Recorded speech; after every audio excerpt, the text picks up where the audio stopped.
that's the enterprise of the business of boxing that starts. But as a site of political struggle and then also dissent and resistance, boxing's always been a place where the folks from the margins are utilized as human commodities, as vessels for the entertainment, for gambling, for bragging rights of, in the plantation era, the slave master, where you take your best boxer, enslaved man, and you pin them against the best from another plantation, right? I remember talking to Bernard Hopkins a few years ago, and I asked him, I requested an interview, and I shared with him. I said, look, the reason why I want to interview you is because you have such a rich experience, and your experience is your expertise. Like, what's the difference between plantation era and your experience when you were locked up in Pennsylvania and you became the state pen champion inside the jail?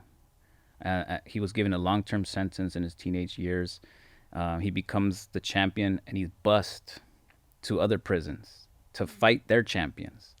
And so when we think about Michelle Alexander, the new Jim Crow, how's that connected, right? This plantation era of boxing to racial capitalism now, with the prison industrial complex and boxing now having been canceled in those spaces.